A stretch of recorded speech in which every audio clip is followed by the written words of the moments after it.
Welcome to Real People, Real Matters. This is Diana Tulchinsky. I'm interviewing my first guest today, Amy Taylor.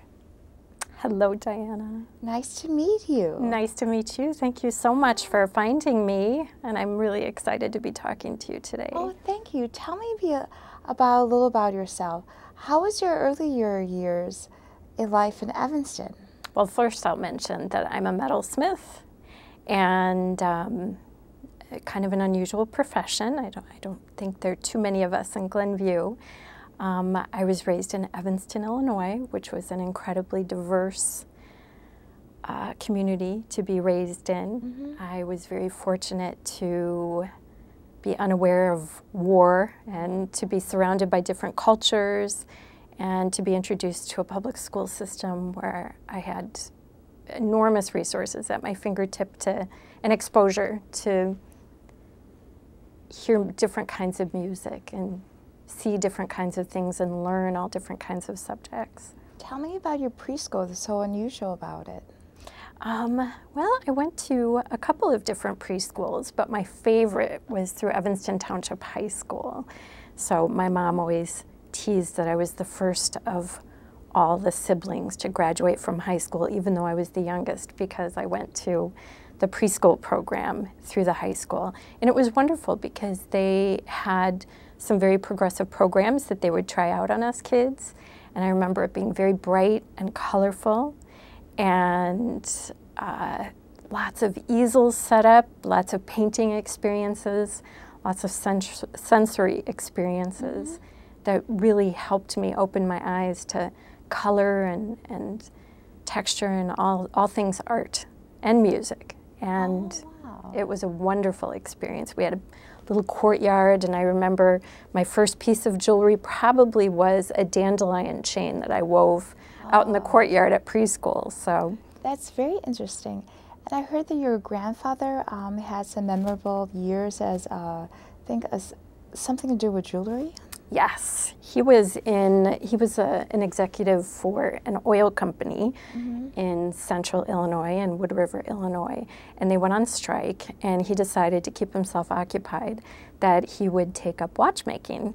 And he was self-taught, and people would bring him watches, and he became so adept at what he did that he opened up a jewelry store.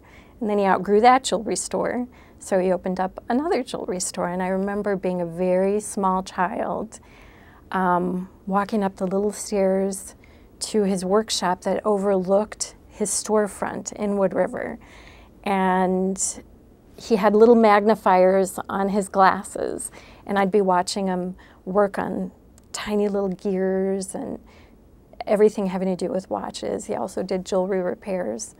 And there was a window by his workbench where he could look out and see people walking into the store. It was really, really fun and really, really interesting to have that experience. He died when I was 7, though. Oh, that's unfortunate. So I really didn't get to learn from him. So that's being an artisan is part of your background. Yeah, well, I wasn't aware of it. I sort of researched it, and I always saw pictures, but because my grandfather died so early in my life, but it was fun to go back. I'm convinced that being a metalsmith is perhaps genetic, because I find that I have such a rich history in it, just in terms of my genes and who I inherited it from. Wow, that's very interesting. Then going back to West Evanston, what was so particular about junior high that you liked? Oh boy, about junior high. I just liked the public schools in Evanston so much. There were so many wonderful programs. The junior high school that I went to, which was Haven in Evanston, had a whole wing devoted to the arts. We had woodworking, we had sewing, which is a great skill for learning engineering concepts, just being able to sew two flat pieces together and make it a three-dimensional piece. So we had sewing projects, we had woodworking projects, painting, enameling classes. Even in junior high, we were able to enamel on metal, and weaving on looms, and cooking, which was also in the arts wing, which I never considered an art, but it certainly is a medium. So I loved going to public schools in Evanston, Illinois, and I was very grateful to have the opportunity to be part of the programs. Usually junior high is a very angst-filled time, Yes, and it was a really pleasurable time because of school. What was so interesting about your connection with the principal at the time? When I was in my first year of junior high, in 6th grade, it was a pretty common school, pretty unique. I mean, pretty ununique. And we had a new principal come in 7th grade that was later to become the mayor of Evanston. She was a very dynamic figure. Her name was Lorraine Morton. She just recently retired from being the mayor of Evanston. And she told us children, she said, I have found these wonderful paintings that murals that were rolled up on canvas in our attic. And she said, I trust you children that if we were to put these murals back on the walls of our middle school, that you guys will respect them and learn about them. And she had them reinstalled in our junior high school, and they were WPA. What is that? Works Progress Administration? Works Progress Administration. So they were commissioned after the war through the government, who acquired artists to paint these beautiful murals. Really opened up my eyes to the incredible resources we have in people, in the artists in our country. Tell me, how you became a cartoonist in high school, the high school newspaper in Evanston Township? I don't know how I acquired that position. It was probably contests through the school where I might design the program cover for the class schedule program booklet that was handed out to all the students. But I entered a lot of poster contests and illustration contests and art contests, and somehow I landed a job as one of the 2 cartoonists for the school newspaper. So I had that distinction, and that was a lot of fun. That's when I also found out that I could also strip a little controversy too. Oh, yeah. And freshman year through senior year, what were your famous classes, and how did you progress as a scholar though in Evanston Township? Well, it's so easy to progress in academics and the arts at Evanston Township High School. Again, we were very, very blessed with a rich community that appreciated all different kinds of subjects, both academic and arts. And I was very lucky to be able to take jewelry classes and metalsmithing classes, sculpture classes, science classes, all different levels, all different types. There were so many things to choose from, and I was very blessed to have the opportunity to be able to participate in a lot of those programs.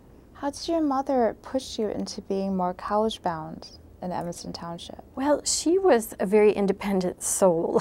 She had a lot of hurdles in her life, and she always encouraged me to be self-sufficient. That was a big mantra in growing up, is to be self-sufficient. And she said, no matter what you decide to do in life, do it with all your heart. And she wanted me to go to college. She did not want me to give up. A couple years into college, I ran out of money and I did give up, and she pushed me right back in again.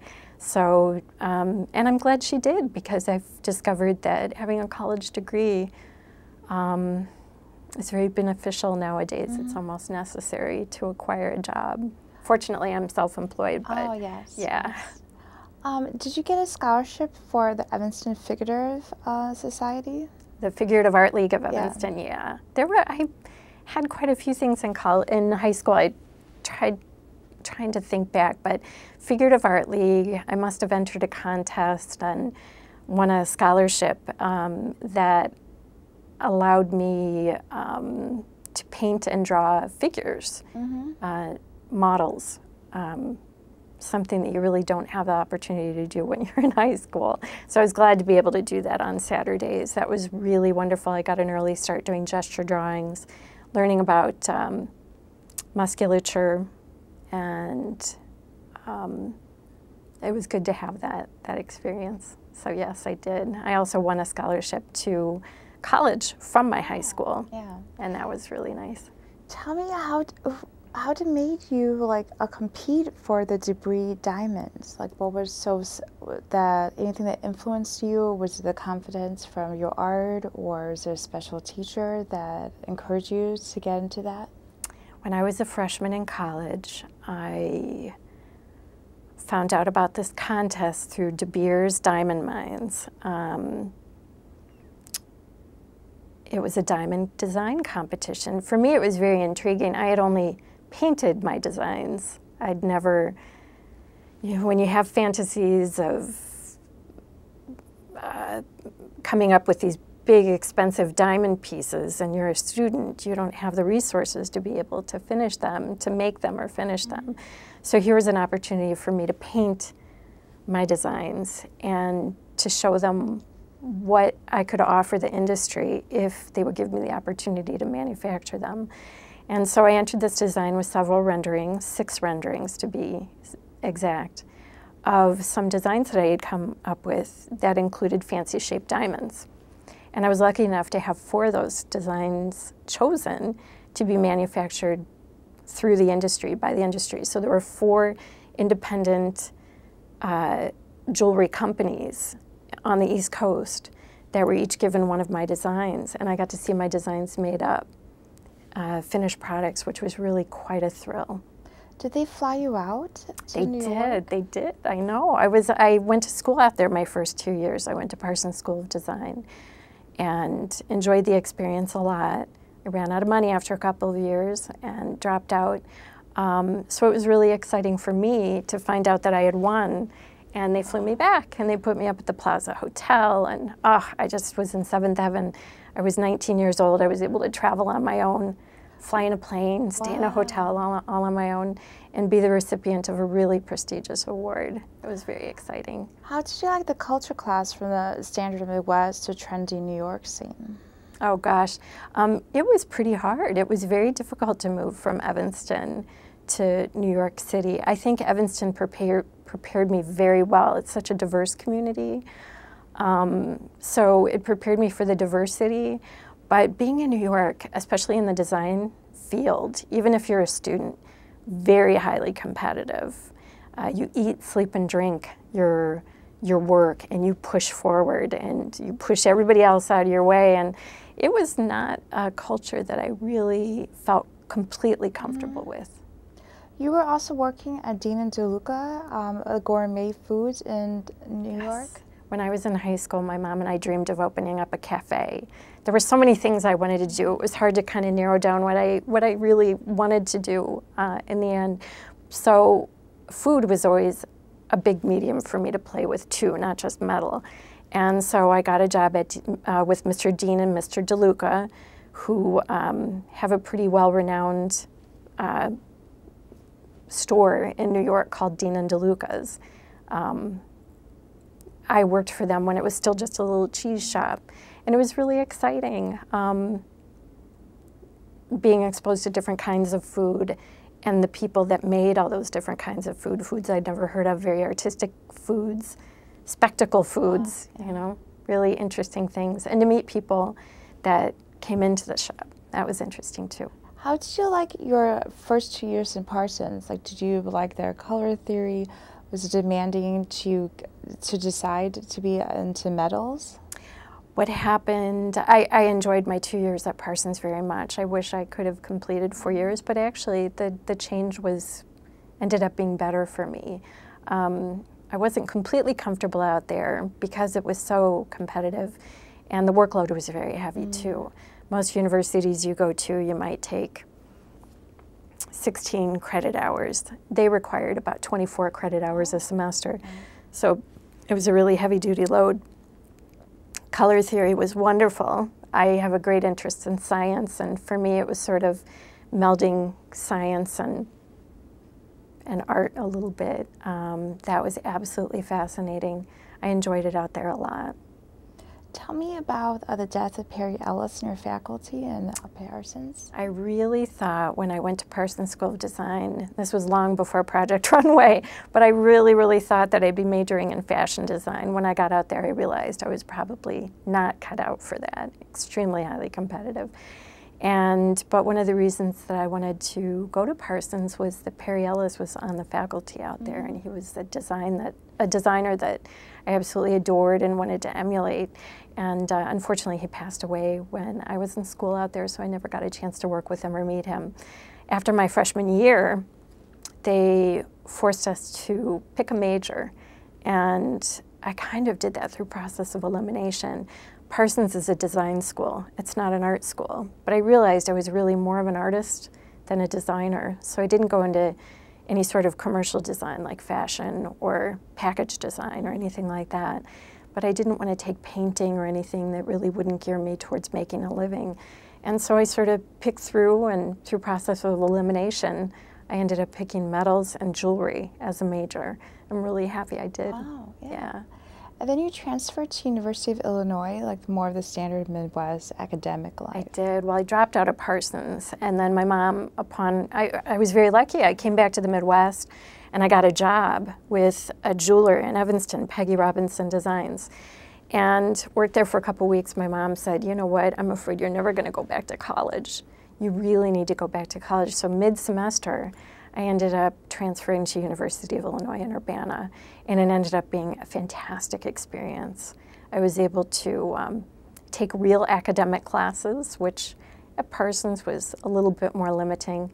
I was able to take science classes that I really enjoyed in high school that I didn't have the opportunity to do at Parsons. So I had a nice rounded academic education on top of an arts education. Down at U of I, we were very blessed. We got all of the old equipment that the engineering department didn't need anymore in our metals department. So as artists, we had enormous resources in order to make our designs. So, after graduation from University of Illinois, I heard that you almost accepted a job in New York, and then you went to the Midwest. What was that decision about? I did. I graduated from University of Illinois. I had a job waiting for me out in New York in the design field again. And I went out there to interview. She interviewed me over the phone. She said, let's meet. I accepted it. I came back home. It was a few more weeks before I was supposed to take the job, and I decided I just didn't want to live in New York again. That for me it was more important to have a more well-rounded life. I didn't want to eat, sleep, and drink.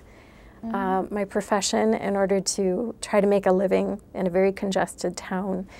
That I like my Midwestern roots. I wanted to come back here to the North Shore area and to settle down and maybe even get married and have a family, which I ended up doing. And I'm very happy I did that. Great. I heard that you were working for Peggy Robinson's for 20 years. I did. I was so fortunate. When I was 16 and in high school, I got a job apprenticing with her, and I worked with her and the staff. There was hardly any turnover, so I worked with the same people for 20 years. It was like a family. It was a wonderful experience, but after the birth of my second child, I couldn't afford daycare anymore, and I had to leave. Tell me how it is to break into that field. It's more male-dominated, but you're both like a female artist and a jeweler. Tell me about that. Well, I never felt, maybe because of my mother and because of my wonderful diverse school experience, I really never was aware that it was a male-dominated field. I actually thought it was unusual when I was living in New York. I really did wonder why all these jewelers were men. And my thinking was that probably that's where the money was. That just through tradition, blacksmiths and coopersmiths, coppersmiths, by tradition were male because they worked with wheels and horse equipment for horses and I-beams for buildings and so on and so forth. My thinking was that probably more of the technological stuff was left to the men.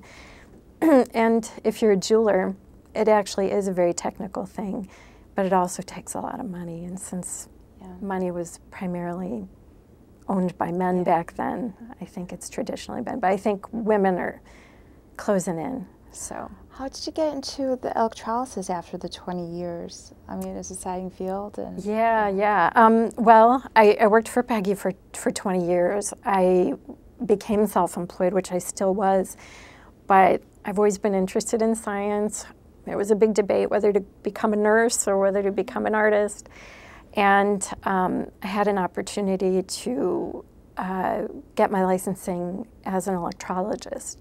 And I went back to school for that later on in my life and loved it because it